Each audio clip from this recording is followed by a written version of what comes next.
I didn't believe my son at first. Kids say strange things all the time, things that live in the fuzzy space between imagination and truth. So when Liam came into the kitchen one morning and quietly asked, "Why does the closet light turn on when I'm sleeping?" I thought maybe he'd had a dream. But I remember the way he said it. Calm. Too calm. Like he had already accepted that I wouldn't understand. We had just moved into a quiet, older house on the edge of town. It was nothing fancy, but it was ours. The previous owners left in a rush, apparently relocating for work, and the place had stood empty for almost a year. The walls were a little scuffed, the air smelled like dust and pine cleaner, and the bedrooms had a lingering coldness to them, even during the day. Liam's room was small but bright, with a wide closet on the far wall. It had sliding doors and nothing unusual about it, at least, not at first glance. When he told me about the closet light, I just smiled and said, "I don't think your closet even has a light, buddy." He stared at me, then just turned and walked back to his room. I checked later that day just to be sure. The closet was empty, except for a few moving boxes and a forgotten stuffed animal. There was no light inside. No bulb, no switch, not even a dangling wire. I pushed the clothes aside, felt around the corners. Nothing. I chalked it up to a half-remembered dream and didn't mention it again. But that night, something strange happened. It was just after 3 a.m. when I woke up. Not because of a noise, there was no crash, no footsteps, no whisper. Just a sudden jolt in my body, like I'd been pulled out of sleep. The room was dark, the house silent, but I had the sharp sense that something wasn't right. I sat up slowly, listening. I didn't hear anything unusual at first, until I looked down the hallway. Liam's door was closed, but a faint line of light was seeping out from underneath it. Not his nightlight, it was too bright for that. It looked like the kind of glow you'd expect from a ceiling bulb. Still groggy, I got up and walked quietly down the hall. When I opened his door, everything looked normal. Liam was fast asleep, curled on his side with his blanket pulled over his head, but the closet was glowing. A soft yellow light leaked through the thin crack between the sliding doors, steady and unnatural. My stomach dropped. I moved closer, still unsure of what I was looking at. I reached out and slowly slid the door open. There was no light inside. The second the door moved, the glow disappeared. The closet stood dark and empty, exactly as it had earlier that day. I checked again. No bulb, no wires, no explanation. I stood there for a long moment, staring into the darkness, half expecting something to shift or breathe. But there was nothing. Eventually, I slid the door shut and went back to bed, telling myself maybe it had just been the hallway light, or some kind of reflection I hadn't noticed. But deep down, I knew that wasn't it. The next morning, Liam didn't mention it, but I noticed he seemed tired, like he hadn't slept well. I didn't press him. I didn't want to feed into his fears or mine. The second night, I left his door cracked open and kept mine open too, just in case. I stayed up reading, eyes darting to the hallway every few minutes. Nothing happened. Midnight came and went. By 2:45, I was almost convinced it had all been in my head. Then, at exactly 3:17, the glow returned. This time, I saw it happen. One moment, the hallway was dark. The next, a soft, buttery light bled out from the bottom of Liam's door. I stood frozen in my doorway, heart racing. I waited a few seconds, then stepped into the hall. As I reached his door, I could hear something faint, rhythmic creaking, like the sound of an old rocking chair. I opened the door slowly, inch by inch, not sure what I was about to find. Inside, Liam was still asleep. The room looked unchanged, except for that strange light pouring from the closet. I moved closer. The creaking grew louder. My hands were shaking as I slid the closet door open once again. And just like before, the light vanished instantly. The creaking stopped. The closet stood dark and empty. But this time, something was different. There was a faint smell in the air like old wood and something sour like rotting fruit. I checked the back of the closet, the ceiling, the floorboards. Still nothing. I went back to my room and stayed awake until the sun came up. On the third night, I set up a camera. I didn't tell Liam, didn't want to scare him. I placed it on top of his dresser, angled at the closet, and told myself it would capture nothing, maybe flickering light from a car outside, or some kind of electrical trick with the wiring. But at 3:17, I was wide awake, staring at the hallway. I saw the glow again.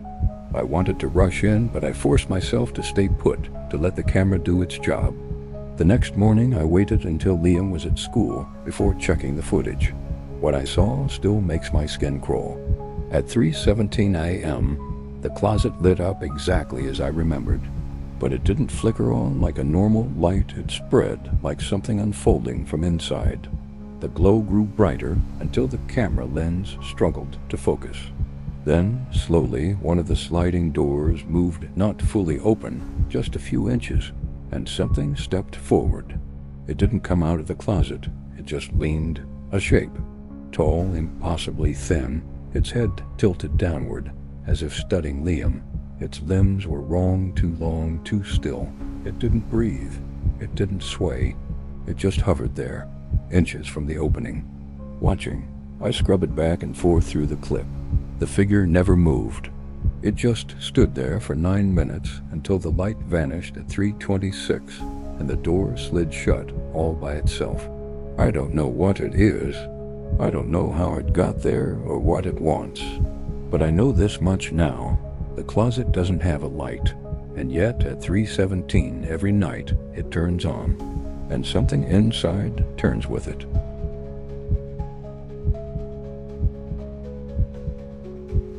The first letter arrived 2 days after we moved in. It was a small white envelope, no return address, just a name scrawled in faded blue ink that I didn't recognize. To the Weltons, it didn't strike me as strange at first. We'd just moved into a house that had been sitting empty for over a year, and it was normal to get some stray mail. I tossed it on the counter and didn't think much of it. We'd been desperate to get out of the city. My partner, Kelly, was pregnant, and we wanted a quieter place, somewhere we could raise a kid without sirens and midnight stomping from upstairs neighbors. So when we found the old green house on the edge of Maple Hollow cheap, isolated, full of charm, we signed immediately. It had been on the market for a long time, and the real estate agent seemed relieved to finally be rid of it. We were told the last family had moved out suddenly for a job relocation and left most of the furniture behind. That was fine with us. We needed peace, not perfection. But the mail didn't stop. Every morning for the next week, new letters arrived in the mailbox, each one addressed to the Welton family. Some were Christmas cards, some were bills. A few were ominous-looking government envelopes. But none of them had forwarding labels, and none were marked return to sender. I tried to contact the post office to ask why the mail wasn't being rerouted like it should have been. They said the forwarding request had been processed. They had no idea why things were still showing up. Then came the birthday card. It was a pink envelope with "To Sarah" written in crayon. Inside was a hand-drawn card with glitter glue and misshapen hearts. It read, "Happy birthday. Love from Uncle Dave." I stared at it for a long time, not sure what to do. I left it on the counter beside the growing stack of unsent mail and walked outside to clear my head. That's when I met Margaret, our next-door neighbor. She was watering her hydrangeas and looked up when I stepped out. She smiled, but it didn't reach her eyes. "You're the new couple in the Weltons' place," she said, not asked. I nodded and told her yes, we'd moved in last week, and that we were still getting their mail. I asked her if she knew where they'd gone, what kind of people they were. Her smile faded completely. She told me the story like someone pulling off a bandage too slowly. One night, about 13 months ago, the Weltons' 2 parents and a little girl vanished without a word. Dinner plates were still on the table. Their car sat in the driveway. The lights were on. A neighbor noticed their dog barking nonstop and called the police. The house was empty. No signs of struggle. No note. No explanation. Just gone. Margaret leaned in closer and whispered something that sent cold prickles down my spine. And every family that's lived there since gets the same mail. I tried to brush it off. Urban legend stuff. Neighborhood gossip. But Kelly was starting to feel uneasy too. She said she kept hearing faint tapping near the front door around 2 or 3 a.m. But when she'd check, no one was there. We didn't have a doorbell, and the porch was too old to not creak under someone's weight. But it was always silent by the time she opened the door. She even said she found muddy footprints, once small ones, like a child's, leading from the porch to the mailbox and back. By week 3, I was throwing the mail straight into a shoebox. The stack had grown thick, at least 40 pieces now. We got a weird catalog for Sarah, a magazine from Mr. Welton about survival gear. Even a manila envelope with no stamp that said, "You need to come home now." Kelly swore she didn't see the mailman drop it off. One morning, I caught him at the box and asked about the letters. He frowned and told me this was his first month on the route, but that he'd been told to never question the greenhouse's drop-ins. Apparently, the postmaster chalked it up to a weird routing glitch, but nobody wanted to mess with it because it only happened at this address. When I asked him what that meant, he just said, "You'll see," and walked off. I started having dreams. Not the kind you forget after a few hours, the kind that follow you around. In them, I was walking through the house, but every room was different than it really was. Bigger, warped, off. The closet in the hallway was always slightly open, and I'd see a hand pull it closed whenever I got too close. In one dream, I went to grab a letter off the counter, and it unfolded itself before I touched it. All it said was, "We never left." Things got worse after that. The smell came next, not constant, just flashes. A sharp, sour scent like mildew and old metal. It always came from the guest bedroom closet, the one we hadn't opened much since moving in. I checked for mold, rodents, anything that could explain it. Nothing, just the smell and a growing dread in my chest whenever I passed that room. Then, late one night, I heard footsteps in the hallway, soft, shuffling ones like a child in socks. I got up, thinking maybe Kelly was restless, but when I opened the bedroom door, no one was there. I checked every room. Nothing. Then I saw the mailbox flag was up. There was a new envelope inside. It had no stamp, no handwriting, just our names typed on the front, to the new family. I brought it inside, hands shaking, and opened it slowly. Inside was a single piece of lined paper with blocky handwriting, almost like a child's. It read, "You can have the house, but the mail stays with us." That night, Kelly and I packed our bags. We didn't even turn off the lights. We stayed at a hotel for a few days, trying to decide if we were losing our minds. But every day we went back to check the house, and there was always more mail waiting.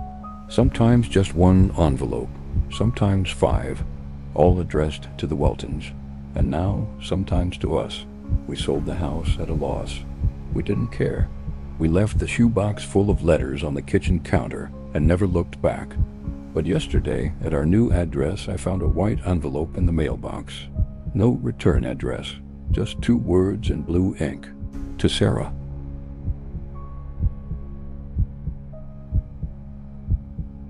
I used to think my son just had an overactive imagination. He's 6, he's afraid of the dark, and he doesn't like sleeping with the closet door shut. Nothing unusual for a kid his age. But that changed about 2 weeks after we moved into the new house. One morning at breakfast, Liam looked up at me, pale-faced and tired, and asked, "Mom, why does the closet light turn on at night?" The way he said it made me stop mid-pour while I was filling his cereal. He didn't sound scared, he sounded confused, like he'd been trying to make sense of it and finally gave up. I told him there wasn't a light in his closet, that maybe he'd dreamed it. But he just looked down at his bowl and said, "It comes on at the same time, every night, and something moves." That night, I checked the closet. There was no light. No bulb, no switch, no wiring that I could see. It was just a normal closet with sliding doors and a few boxes inside we hadn't unpacked yet. I reassured Liam again, tucked him in, kissed his forehead, and left the door open, just a crack like he liked it. I stayed up a little later than usual, half watching TV, half waiting to see if anything strange would happen. Nothing did. The house was quiet. At some point, I fell asleep on the couch. It was the next night when things began to feel off. Around 3 a.m., I woke up suddenly. Not from a noise, but from a weird feeling, like a jolt in my chest. I sat up and realized the house was unnaturally still. No wind outside, no pipes creaking, just dead silence. I rubbed my eyes and, for whatever reason, glanced toward the hallway. A dim yellow light was leaking out from under Liam's door. Not the soft blue of his nightlight. This was brighter, warmer, like a ceiling bulb. I crept down the hall slowly, barefoot on the wood floors.